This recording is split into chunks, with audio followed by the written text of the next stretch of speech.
Welcome back. Mobile Mornings here on FM Talk 106.5, and time for another edition of Law 251 with Tobias and Comer Law. And just like the last episode of Law 251, we're on the scene. We're at the offices of Tobias and Comer with Desi Tobias, Bryan Comer, and Lacey Smith. So good to see all three of you again, and can't wait to continue our conversation we were having last month. Welcome back. Good to see you too, by the way, before we get into it. Senior Bowl, I know you guys are always doing things around town, a lot of charitable events, but when we can all get together, kind of like Mardi Gras, of course, Senior Bowl is such a big deal. Everyone coming together and having a good time and celebrating a sport that so many of us love. So it was really good seeing you guys out there, and really cool to see you interact with so many people you know already. Yeah, absolutely. It was great having y'all there, and great. Even with the weather conditions, it was a great day and always just a great event for Mobile. Yeah. I may have been to over 50 Senior Bowls, and you never can tell the weather. It can be perfect, it can be raining, it can be cold, but it's a great event. Yeah, you know, community. The rain and cold together is something that's about the toughest. So you can take either just the cold, which I was fine with, or just the rain. But nonetheless, we had a fantastic time, and it was good to see you guys. So the last conversation we had in this room, we were talking and kind of trying to let listeners know what it's like if you have an injury case, if you have a defective product case, car accident, and so many people just haven't contacted an office like Tobias and Comer Law and haven't made those first steps, and they may be a little nervous going in, even if they have an injury that is certainly worth taking to trial or seeing how they can be made right after something that's gone wrong with them. And you guys kind of led me through everything from the first phone call to your phone number, all the way to meeting here and having experts come out to the scene. So I guess the next step would be what happens after you've gathered all of that information and you and your client are ready to either go to trial or potentially settle. And preliminary motions, I guess that would be what comes next if this is part two of that part one we just had last month. And Lacey, I know if you can kind of walk us through what that stage of this process is and what it's like. Sure. As we discussed the last time, we take great care and put a lot of effort here at Tobias and Comer into building a case up for trial. So that gives you a long history. So much focus is put on trials, but really in the lifespan of a case, it's at the very end of the road and a small portion of it. But having worked up a case from start to finish, you get to know the issues and the facts, and particularly some facts that maybe do or do not need to reach the jury. So, in the months leading up to trial, motion practice picks up. There's one kind of motion called a motion in limine, which is just a Latin phrase, but essentially that is asking the court to either usually to keep out a piece of evidence. So, for example, if you have an ordinary car wreck case and there's an issue in your past, whether maybe you got arrested or something like that, but it has nothing to do with the actual accident at hand, then a motion limine could be filed asking the court to keep out that irrelevant piece of evidence. We also talked about expert work last time y'all were here, and another kind of motion can be to attack or defend your experts. So a plaintiff will be asking to keep out the defense experts and vice versa. And that's under the Daubert standard, but basically that just attacks either the qualifications or how the expert really reached his opinions, and it's just asking the judge to make a decision prior to trial, so we kind of know the game plan going in. So it's kind of like you're creating, not like there are general rules in this rule book, but then for each trial, that's when the court and the defense and the other side of it, you're kind of saying, okay, this is cool, this isn't cool, this expert is an expert and should be allowed to testify or not. Is that basically what that portion of this process is? Yeah, it just kind of helps shape up the evidence. And, a lot of trial work is doing things on the fly and reacting to what's happening in the moment. But it's helpful to both the judge and the lawyers to kind of have a roadmap going forward as to, certain big picture items that will and or will not come into evidence. Yeah, and I always tell folks that if you're thinking of it like in the discovery phase where we talked about that, where we're taking depositions, we're trying to get information, there's a completely different standard of what can come in. And it's not a matter of, oh, well, this is a bad fact or that's a bad fact or good fact or whatever. It comes down to, is it admissible at trial? There's a book of rules called the Rules of Evidence, and every piece of evidence, every question, every all the testimony, all have to meet those rules. And if they don't, that's where the motions come in that she's talking about. How long is that part of this whole process generally? I imagine there's a pretty wide span of how long that could take to get through. Yeah, it depends on the case and how complex it is. We've submitted and written 3-page motions. We've submitted and written 15-page motions, particularly on experts, because then you're talking about their education and their experience, and then deposition testimony and specific things like that. So it just varies case to case. Yeah, and I mean, like, and not kind of to springboard on that.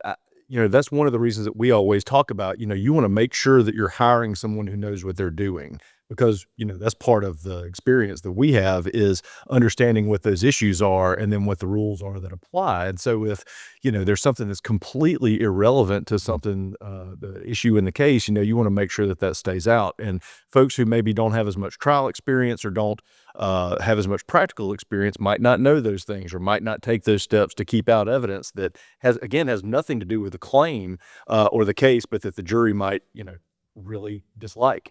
Yeah, so much like sports. You see a freshman or a rookie out there, they're going to come across things they've never seen before. You get a more experienced quarterback, and we just had the Super Bowl not that long ago. You could see how the game slows down for them, and I imagine that's a lot like it is for you guys who've just seen so many manner of different things over the years of your practice. So after that, once everything is decided, is that when jury selection comes? Is that the next step in going to trial? Yeah, that's the next thing. So, what happens, and it varies by court, whether it's in federal court or state court, and even the state court system, judges do things differently. But in essence, you get a panel of jurors, and they come in, and that's where the judge and then the lawyers ask them questions, and then they give basic information about themselves, their families, their life experiences, that both we as the plaintiff and then the other side as the defense lawyers then look to say, okay, maybe this person's not the right person for the jury.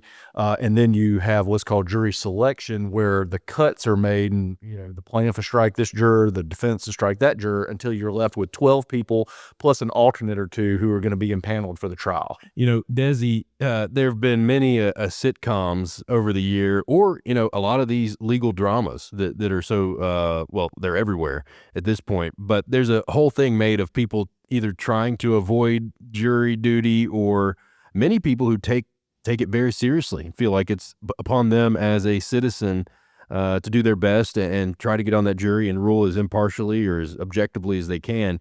Have you kind of noticed over the years, or do you know when you see someone walk in like, oh, that person really just doesn't want to have anything to do with this? But I imagine you have plenty of great people that show up as well and are ready to go and ready to serve on juries. Well, it's a civic duty that they all have. I always like to talk about the trial like this is a constitutional right that we have to a trial by jury. It's so important to the system, because that's what our government gives us. When there's a dispute between either the state and a defendant in a criminal case, or in a civil case between two private parties, that's how we decide it. We don't go shoot each other. And so it is a very important duty. And you can tell there are some people who are don't want to be there. And you can tell it by their mannerisms. After, I think I've struck over 100 juries in my career, at least, and you can tell, you can sense it. But there are some really good people who want to be involved in the process, who ultimately get emotionally involved, just like everyone does, and why these legal dramas and shows and movies are so popular. Yes. It's a gripping thing, ultimately, we hope. And we thank all those people who do follow the civic duty, who give up their time and help with the system like that. Yeah, and not only that, I found that they take it very seriously. The jurors who are ultimately impaneled take their job seriously. They listen to the evidence that's provided. They listen to both sides, and then they listen to the laws instructed by the judge. And usually the juries get it right, and that's true in the cases we've won and in the cases we've lost. Yeah, and I imagine even if someone went into the process taking it kind of lightly, once you see why things go to trial and certain injuries that someone may have experienced or wrongs that had been done, I imagine it'd be incredibly difficult to not say, wow, this is a really important thing that I'm doing here and I need to do my best. So Once you kind of tug of war and figure out who's going to be on the jury and you work that out, what's kind of the next step? So kind of big picture, the next thing is each side gets a time to give opening statements, and that's where they give their view of what the facts are. And typically, once we get to a trial, there is at least a question of fact that is in dispute. And so then that's what the jury's there to do. The judge is the judge of the law, the jury's the judge of the facts, and they're there to figure out, which version is right. And so after the opening statements, then we as the plaintiff get to put on our case in chief. And what that means is we call witnesses, lay witnesses, fact witnesses, expert witnesses. We put on evidence, and we do the things that we do to meet the burdens of proof that we have. Okay. And we've talked about that before. But then once we're done with our case, then we rest. And then the defense has an opportunity to say that we didn't meet our burden and to try to have the judge throw the case out. And then if we survive that, because we've put on our evidence, then the case ultimately goes to the defense, and then they can either put on witnesses just like we did, or they can rest. And once they rest, then there's a few things left to do before giving closing arguments, and then ultimately the jury deliberating. And how involved generally is a client of yours? Like, do they need to be there for the jury selection? Are they there for, you would think, the entirety of the trial when both sides kind of lay out there? And do they know if they're going to be called up ahead of time by either, I'm sure you would let them know, but the other side, would they kind of know what's expected of them all the way through the client?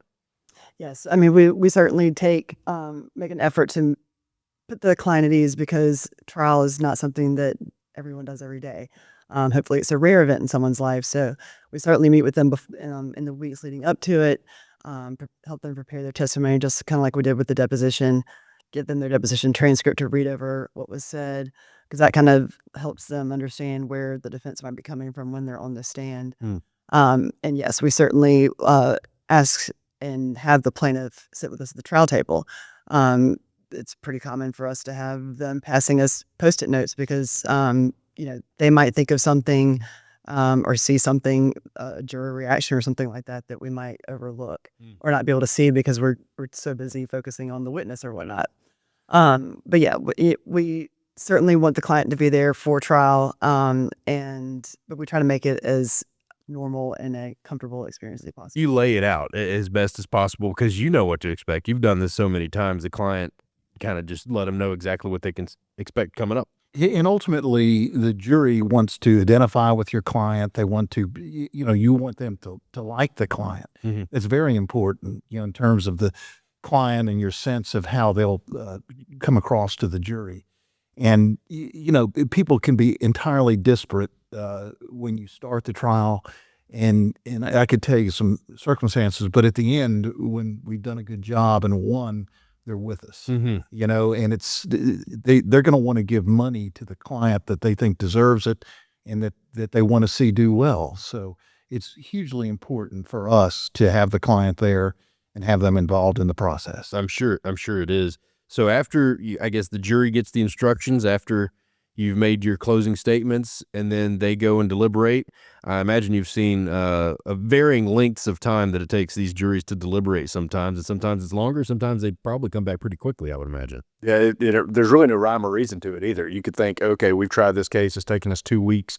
It's going to take a long time to deliberate, and then they're back, in an hour or two. Yeah. Others, will go all day. We've had them go overnight, and they'll finish for the day and go home and come back. But yeah, I mean, that's all part of the process. And then once it goes back to the jury deliberation room, it is truly the jury's decision at that point. They may have a question that can get answered, but that's extremely rare. And typically it's, their recollection of the facts and from the case.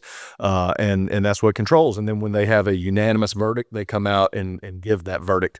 And then that's it, the end of the trial. Yeah, I always say that regardless of the result, it always takes me 3 nights to sleep again, and that's part of the drama because, in hindsight, I look back and, I should have won that case or I should have lost that case, but you don't know, and often you'll hear the jury, they often really, that's the time they get to talk, and you can't really make out what they're saying, but you hear noise back there. And they really seem to often get into it, but that is the drama when you hear that knock, and however long you've waited, and the court personnel let you know there's a verdict. it's like, oh my God. I can imagine. Yeah, the conclusion of all of your hard work, and we've talked about how much work you guys put into each and every case that you have your clients bring you. Well, that a heck of a rollout of exactly what to expect between part 1 and part 2 there. We took you from that first time you call Tobias and Comer all the way through a verdict. Did we miss anything? What anything that comes after that, or that's it? I guess that's how you go through a case with Tobias and Comer Law. Well, yes, there is. After that, though, there's always an appeal that could follow. The losing party can always do that. You were about to say. Yeah, I mean, that just is more briefing, looking through the transcripts, because everything that's said during a trial is written down, much like any other part of a case, the deposition or whatnot. So, I mean, the appellate process is lengthy oftentimes. We also mediate during the course of an appeal. So it's kind of like phase 3. And that's also nerve-wracking because you submit your briefs to either the Court of Civil Appeals or the Alabama Supreme Court, and then some series of weeks or months later, they render a decision, and it's always, whether it's submitting it to the jury or submitting it to an appellate court, it's kind of like, you reach the crest of the roller coaster, and then you start going down, and at that point, it's out of our control, but we just try to do our best on the climb up. Yeah, and I've seen that plenty from you. Well, what a great breakdown. I know anyone who is interested, and there's plenty, I'm sure, in exactly how all of this works. They listen to part 1 and part 2 here, they're going to be ready to roll. And again, remind folks, if they do want to learn more about Tobias and Comer Law, I talk about the website all the time, tobiascomerlaw.com, and you have all kinds of great resources there, and even tips for your teen drivers, some safety tips, and plenty of things like that. But also information about the firm and how long you guys have been in here in this office and serving Mobilians. If they want to give you a call, too, for that free consultation, what's that number? 251-432-5001. All right. Well, really appreciate it. Thanks for having me back here. Thank you for coming, Del. It's always good to see you. Yeah, and can't wait to come back out, or I'm sure you guys will make it back over to the FM Talk studios soon, so really appreciate it. Yep. That's another edition of Law 251 right here on FM Talk 106.5. Coming up next, The Jeff Poor Show, and Mobile Mornings back with you live tomorrow morning.